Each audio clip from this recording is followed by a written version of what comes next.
السلام علیکم ورحمۃ اللہ وبرکاتہ۔ میرے محترم و مکرم قابل صد اعزاز حضرات گرامی، آپ حضرات کے سامنے سابقہ ویڈیو میں الف سے لے کر یا تک چند حروفوں کی ادائیگی کی گئی تھی اور ان کے بارے میں یہ بتایا تھا کہ ان حرفوں کے ادائیگی میں ایک الف کی مقدار آواز کو لمبا کیا جائے اور ان کی ادائیگی میں جھٹکا مت دینے دے، جیسے با، تا، سا، یہ بالکل غلط ہے، بلکہ ان کی ادائیگی میں آواز کو ہوا میں ختم کریں، جیسے با، تا، سا، ان 12 حرفوں کی ادائیگی آپ حضرات کے سامنے آ گئی ہے۔ اب وہ حروف جن کی تلفظ میں حروف مدہ کے بعد سکون ہے، ان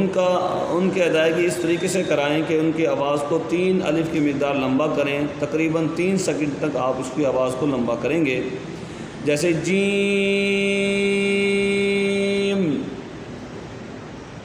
دال، ذال، سین، شین، صاد، ضاد، عین، غین، قاف، کاف۔ بعض دوست کاف کی ادائیگی میں منہ کو ٹیڑھا کر لیتے ہیں، کیف، کیف، یہ بالکل غلط ہے، آواز منہ سیدھا رہے گا، آواز بھی سیدھے نکلے گی۔ کاف، لام، میم، نون، ان تمام حرفوں کی ادائیگی میں 3 الف کی مقدار مد کرائیں، تقریباً 3 سیکنڈ تک آواز کو کھینچا جائے۔ اور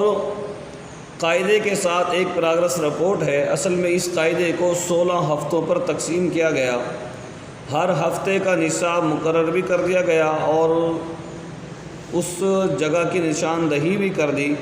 کہ نصاب پہلا ہفتہ نصاب، دوسرا ہفتہ نصاب، تیسرا ہفتہ نصاب، چوتھا ہفتہ۔ یہ نصاب جو مقرر کیے ہیں قاعدے میں، تو لازمی نہیں ہے کہ آپ اسی نصاب کے عین مطابق پڑھائیں۔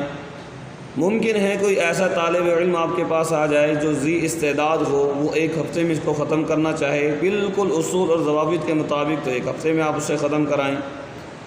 اور کوئی دوست ایسا ہو یا طالب علم ایسا ہو جو 1 مہینے میں اس کو ختم کرنا چاہے استعداد کے مطابق، لیکن اصول اور ضوابط کا خیال کرنا انتہائی ضروری ہے، تو آپ اس کو 1 ماہ میں ختم کرائیں۔ اور اگر کوئی اس سے زیادہ کرنا چاہے تو بھی، لیکن اگر کوئی اس سے زیادہ ہی ہے تو ان کے لیے پھر نصاب مقرر ہیں کہ متوسط طبقہ یا کن ذہن جو طلباء ہیں ان کے لیے نصاب مقرر کر دیا گیا اور مناسب نصاب رکھا ہے۔ اور اس کی ترتیب یہ رکھی ہے کہ جب 1 ہفتے کا سبق پڑھے گا بچہ یا طالب علم، تو دوسرے ہفتے کا سبق اس کو خود بخود انشاءاللہ العزیز سمجھ میں آنا شروع ہو جائے گا۔ جب دوسرے ہفتے کا نصاب پڑھے گا تو اس کو تیسرے ہفتے کا نصاب سمجھ میں آ جائے گا، جب تیسرے ہفتے کا نصاب پڑھے گا انشاءاللہ العزیز اس کو چوتھے ہفتے کا نصاب سمجھ میں آ جائے گا۔ تو انشاءاللہ ہم نے کوشش یہ کی ہے کہ کسی بھی دوست کو کسی بھی عمر کے میں مشکل پیش نہ آئے، اور تجوید کی اصطلاحات کو ہم نے کوشش کی ہے کم سے کم استعمال کیا جائے، اگر استعمال کرنے کی ضرورت پڑ بھی جائے تو اس کا آسان سادہ سا مفہوم بیان کیا گیا ہے۔ تو مزید یہ ہے اس قاعدہ سعیدیہ کے پڑھنے پڑھانے کے متعلق، اور اسی طریقے سے ناظرہ کی کلاس، تجوید کی اور قراءت 7 ثلاثہ تخصص فی القراءت کے حوالے سے ہم نے گروپس وغیرہ بھی بنائے ہوئے ہیں واٹس ایپ پر، جو حضرات اس میں ایڈ ہونا چاہیں تو وہ پرسنل میں رابطہ کر کے اس میں بھی ایڈ ہو سکتے ہیں۔